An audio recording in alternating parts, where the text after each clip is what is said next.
Assalamualaikum warahmatullahi wabarakatuh dan selamat malam pemirsa Selebes TV. Berjumpa bersama saya Syaputri Indradewi dalam program obrolan Karebosi untuk edisi hari ini Rabu 6 November 2019. Hari ini kita akan membahas mengenai waspada banjir di Kota Makassar. Sebelum kita membahas lebih jauh mengenai tema kita pada hari ini, kita lihat dulu informasi dari meja redaksi berikut ini.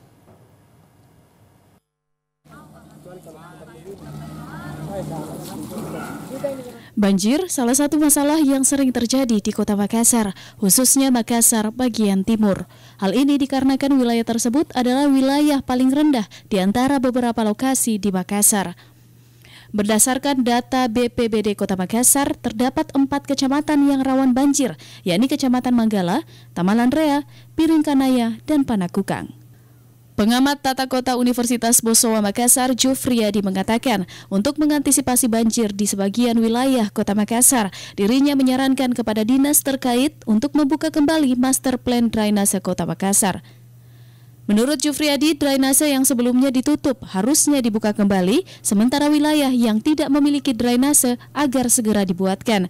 Saya pikir satu sistem drainase, satu master sistem drainase ini yang harus dilihat keseluruhan, supaya bisa diantisipasi banjir seperti apa, termasuk sistem drainase dalam membuat itu volumenya harus juga diperhitungkan dengan banyaknya volume air yang masuk pada saat hujan seperti itu. Jufriyadi juga menambahkan pembuatan drainase harus melihat besarnya volume air agar saat banjir terjadi tidak menyebabkan luapan air akibat volume drainase yang lebih kecil dibandingkan volume air. Fidar, Selebes TV. Lalu seperti apa dalam pihak-pihak terkait untuk menangani kasus mengenai memasuki musim penghujan ini? Kita sudah menghadirkan 3 narasumber kita yang hadir di studio Selebes TV. Yang pertama ada Bapak M. Fuad Asis DM selaku Kabid PSDA dan Drainase Dinas PU Makassar. Assalamualaikum warahmatullahi wabarakatuh, Pak. Selamat malam. Waalaikumsalam, selamat malam, Mbak. Ya, dan yang kedua ada Pak Syahrial Tato selaku Pengamat Tata Kota. Assalamualaikum warahmatullahi wabarakatuh. Selamat malam, Pak. Selamat malam. Dan yang ketiga ada Bapak Zakaria Leo selaku Pengamat Lingkungan. Assalamualaikum warahmatullahi wabarakatuh, Pak. Waalaikumsalam dan selamat malam. Nah, kita tadi sudah melihat VT dari sebuah tayangan mengenai waspada banjir ini, Pak. Kalau kita lihat memang di Kota Makassar ini sangat rawan dengan yang namanya banjir. Dari pihak PU sendiri ini, Pak, dalam proses antisipasi untuk mencegah terjadinya banjir di tahun ini, Pak, seperti apa? Iya. Pertama-tama barangkali kita lihat kondisi topografi Makassar yang memang kondisinya dia di daerah flat. Kita punya daerah-daerah tetangga. Alhamdulillah hasil koordinasi antara pihak pemerintah Kota Makassar, kemudian Pemprov atau provinsi serta balai, kewenangan balai itu kita sudah duduk bersama. Khusus untuk di daerah perbatasan Goa, kita sudah dibangunkan oleh teman-teman di balai, yakni Waduk Tunggu Pampang. Kemudian insya Allah sementara progres juga ada Waduk Tunggu yang dibangun oleh balai besar, yakni di Nipa-Nipa. Nah, itu bisa mengatasi. Tetapi apa yang dilakukan oleh pemerintah Kota Makassar dalam hal ini Dinas Pekerjaan Umum? Kita sudah menggelontorkan biaya secara teknis maupun pergerakan-pergerakan sosial. Secara teknis kita ada 3 program. Jadi di PSDA dan drainase, kebetulan di bidangnya ada program yang namanya pembangunan saluran drainase, kemudian ada rehabilitasi saluran drainase, dan yang ketiga adalah program pengendalian genangan. Betul tadi pengamat tata kota Pak Jufri sudah menyampaikan bahwa tentu drainase-drainase yang belum terkoneksitas mari kita bangun. Alhamdulillah tahun ini di khusus pembangunan kita sudah membangun 104 titik di pembangunan. Kemudian di rehabilitasi kita membangun 132 titik yang tersebar di 14 kecamatan. Ini semua adalah upaya-upaya di dalam persoalan teknis kita membangun saluran drainase. Tetapi kita tidak lupa juga dengan pembangunan atau rehabilitasi pintu-pintu air. Kita tahu bahwa muarah daripada pembuangan kita di drainase perkotaan tentu di daerah kanal kemudian di pantai. Kalau hujan intensitasnya sangat tinggi, kemudian bertepatan dengan pasang, maka tentu kanal sebagai muara itu sudah tidak bisa lagi memuat. Artinya kinerjanya bisa tertutup, bahkan mempengaruhi kinerja saluran tersier sekunder yang ada di Kota Makassar. Nah, apa yang dilakukan? Alhamdulillah tahun ini sudah ada yang namanya kolam retensi aquapon yang dibangun oleh teman-teman dari provinsi yang bekerja sama dengan JICA. Kami sempat juga ikut nimbrung di sana. Kita ke tempatnya di Jepang, melihat memang cocok sekali teknologi yang harus menampung air dulu, kemudian nanti setelah reda hujan, kemudian pasang di laut itu turun, baru kita pompa kembali ke kanal. Karena memang seperti itu. Memang satu-satunya teknologi yang bisa membantu kita adalah sistem aquapon yang diterapkan oleh teman-teman di Jepang. Kemudian itu tadi secara teknis. Secara sosial kita punya yang namanya gerakan-gerakan bersih saluran drainase. Saya kira kita sepakat bahwa persoalan genangan atau banjir yang ada di Kota Makassar, seluruh stakeholder harus hadir. Di sini hadir ada teman-teman pengamat kota, ada lingkungan, itu juga berpikir tentang seperti itu. Bahkan kita melibatkan teman-teman di warga atau masyarakat. Gerakan bersih saluran drainase ini bagaimana menimbulkan perilaku mengikuti fungsi daripada infrastruktur. Nah, caranya masyarakat itu diajar bagaimana bisa membersihkan sedimentasi dari saluran drainase di depan rumahnya saja. Nah, nanti kami menyiapkan armada dan tenaga untuk mengangkut hasil pengangkatan sedimentasi. Itu gotong royong ya, masih dulu ya, nilai-nilai gotong royong itu kita akan bangkitkan. Terkait itu Pak, kalau kita bisa flashback di tahun 2018 lalu ini Pak, kalau kita lihat memang saluran drainase, apakah di Kota Makassar ini memang kurangnya saluran drainase atau seperti apa sih Pak? Karena kalau kita bandingkan di tahun 2018 banyak titik-titik di Kota Makassar yang mengalami banjir seperti itu Pak. Ya, konteksnya memang tadi saya sudah sampaikan bahwa muara yang kita harus perbaiki. Di 2019, awal 2019, teman-teman di Balai sudah bekerja sama dengan pihak tentara. Itu mereka turun membersihkan sedimentasi di kanal. Kenapa kami tidak turun di kanal untuk dalam rangka pembersihan sedimentasi? Karena memang bukan aset kami, ya. Tetapi kami hanya membersihkan sampah yang ada di situ. Pemeliharaan ketika ada uang masuk di kanal atau aset-aset itu tentunya kan akan melanggar. Nah, apa yang harus kita lakukan dalam upaya-upaya memperbaiki titik-titik genangan itu? Tentu itu tadi, duduk bersama, koordinasi dengan teman-teman Balai. Artinya konsep ekosektoral ini kita perlahan kita hapus. Ya, bagaimana caranya? Seperti kami ditugaskan oleh Bapak Wali Kota untuk ke Kementerian Keuangan, bagaimana bisa kita pinjam asetnya dulu ini Balai, kemudian kita bisa dilahirkan yang namanya rekomtek, rekomendasi teknik untuk bisa kita pakai. Alhamdulillah tim akselerasi yang Pak Gubernur itu ikut membantu di Pemkot itu sudah mendapatkan izin. Jadi sekarang kita sudah bisa, kita sekarang punya 2 eskavator amfibi yang besar, kemudian ada eskavator amfibi mini, bahkan nanti di tahun 2020 ada namanya eskavator spider yang bisa turun ke kanal untuk mengangkut, karena memang buangan kita ke sana. Nah, di titik-titik lain yang terjadi genangan, itu tadi yang saya sebutkan bahwa ada koneksitas pembangunan saluran drainase yang kita lakukan. Saya mewakili teman-teman di Dinas PU atau pemerintah Kota Makassar belum bisa menjamin bahwa ini tidak ada genangan. Tetapi ada inovasi kami bahwa kita akan coba menuju 0% genangan. Masih ada kata menuju. Nah, kita berusaha, kita tidak tidur. Bahkan kami di Dinas PU, kalau musim hujan deras, teman-teman yang lain pasti enak tidurnya, tapi kami tidak tidur. Saya ke Bapak selaku pengamat tata kota Pak Syahrial Tato. Tadi Bapak sudah sampaikan bahwa genangan. Nah, genangan ini seringkali terlihat di kantor pemerintah Kota Makassar, tentunya di Provinsi Sulsel. Kalau Bapak lihat seperti apa sih Pak pandangan Bapak selaku pengamat tata kota ini Pak? Sebelumnya kita harus melihat dulu kondisi topografis ya dari Kota Makassar ini, yang kalau kita lihat dalam peta topografinya itu hampir 40% ya, di bawah 0.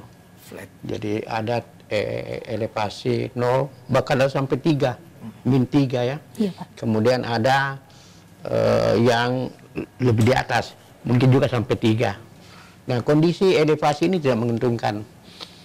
Yang pertama, ketika kita ketahui bahwa hujan itu hujan lokal, ya, curah hujannya itu harus ditambah dengan yang berasal di catchment area, daerah yang tangkapan yang kadang-kadang kita tidak dapat duga. Nah, kalau ada kerusakan di daerah atas, itu akan mempercepat banjir. Nah, teori banjir mengatakan bahwa banjir itu tidak boleh lebih dari 2 jam mencapai badan air, dan ketinggian itu tidak boleh lebih dari 17 cm. Itu teori. Tetapi hal ini kita lihat di Makassar itu kan biasa sampai 3 hari, 4 hari, karena memang kondisi topografinya. Nah, kalau tadi dikatakan oleh pengamat tata kota tadi, Pak Jupri, kita harus merujuk sebenarnya master plan. Pertanyaan kita, ya memang di dalam ilmu tata ruang itu dikatakan bahwa kalau kita ingin melaksanakan pembangunan, itu harus ada master plan.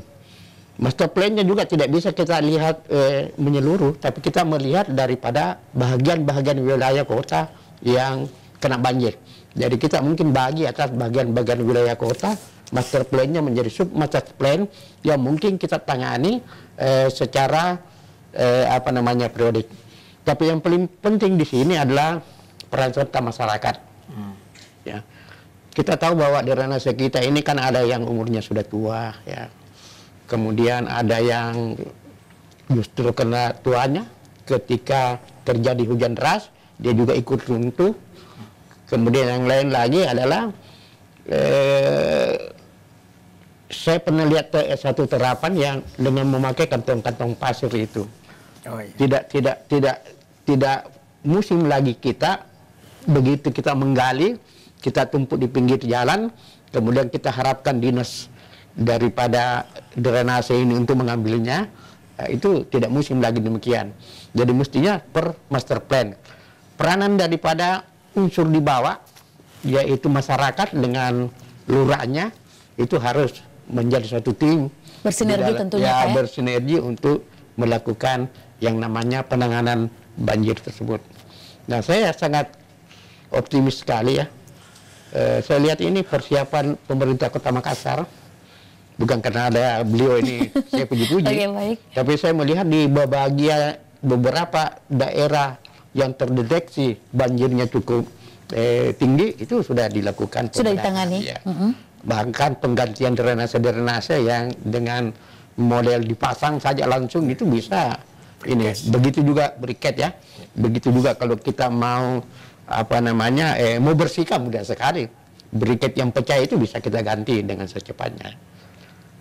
Cuma yang menjadi persoalan kita di masalah tata ruang ini bahwa 11 saluran induk kanal ini, itu saya melihatnya walaupun kita mempunyai alat-alat berat tadi yang semacam amfibi, tapi jalan inspeksinya tidak ada. Ya, terutama di daerah-daerah Raputi ini, daerah-daerah itu tidak ada jalan inspeksi. Malah menjadi rumah. Jadi diharapkan ini pemerintah kota itu sebenarnya mengendalikan ini pertumbuhan permukiman, ya. Itu harus dikendalikan. Karena walaupun kita punya alat berat yang bagus, tetapi kalau kita tidak bisa masuk ke dalamnya untuk menyelesaikan itu, tidak ini. Oke, selaku pengamat tata kota, Pak, apakah di Sulawesi Selatan ini, khususnya di Kota Makassar, kurangnya ruang terbuka hijau, Pak? Ya, sebenarnya ruang terbuka hijau ini adalah bagian daripada menahan banjir, ya. Kenapa? Karena sebagian air itu ditangkap oleh ruang terbuka hijau ini. Betul sekali. Tapi jangan lupa Makassar ini baru 9% dia punya kehijauan. Dia harus minimal 20%. Daerah yang bagus itu seperti misalnya kita negara tetangga kita saja, misalnya Singapura dan Malaysia itu sudah di atas 50%. Ya. Jepang sendiri yang negara vulkanis, negara yang kaya dengan gunung Merapinya yang setiap saat ada gempa, baik gempa tektonis maupun vulkanis itu, dia masih bisa memelihara kehijauan. Jepang ini yang tertinggi sekarang. persentase ruang terbuka hijaunya. Jadi ini ya anunya ya. Ini apa namanya dari tinjauan tata ruang. Iya, betul. Saya kira kita juga sebenarnya mengefektifkan apa namanya ruang-ruang itu juga bisa kita mulai. Sudah bisa kita terapkan namanya bangunan berlantai banyak. Ya, dengan demikian bangunan berlantai banyak itu kita bisa menyertakan ruang-ruang hijau. Berarti ada siasat untuk adanya ruang terbuka hijau ya Pak ya. Bukan hanya pembangunan yang tinggi tapi kurangnya kesadaran mengenai ruang terbuka hijau ya Pak ya. Nah selaku pengamat lingkungan, apakah ini ada keterkaitannya mengenai kurangnya kesadaran masyarakat tentang drainase atau saluran yang ada di sekitar mereka Pak? Saya kira memang semua pada kajian-kajian sosial memang yang berkaitan dengan sikap dan perilaku ini kan begini. Yang dihantam untuk kepentingan manusia pertama adalah pengetahuan, pemahaman tentang itu. Jadi kalau dia sudah paham dampak yang ditimbulkan oleh sebentar ini volume air yang ada pada musim hujan, maka yang kedua akan muncul adalah sikap itu. Kalau sikapnya dia sudah berpikir bahwa kalau sebentar volume air ini menjadi genangan dan banjir, maka perilaku itu yang dibutuhkan. Perilaku masyarakat itu. Kesadaran. Kesadaran masyarakat. Saya kira ini kesadaran masyarakat yang setiap tahun menjadi problematik yang. Tapi saya begini, harus pemerintah dan swasta harus bercermin begini. Setiap tahun kan terjadi genangan dan banjir. Banjir karena luapan dan lain sebagainya kita tidak hitung lah itu karena itu kementerian di sana. Tapi kan topografi yang ada di Makassar ini kita harus tahu bahwa saya kan dari geografi itu 2 meter di bawah permukaan laut. Sehingga kalau drainase yang seperti apa yang digambarkan tadi memang benar harus membuat suatu tempat yang dimana kanalisasi jatuhnya ke situ, muaranya ke situ. Maka sebentar itu pada saat musim hujan sudah mereda, direkrut lagi. Ini yang terjadi di ini seharusnya ada cermin tahun lalu bahwa ini terjadi topografi yang rendah di alam sekitar. Kan kalau genangan itu kan topografi, sedangkan banjir itu biasa luapan karena berkait dengan lain. Ini terjadi di Makassar ini.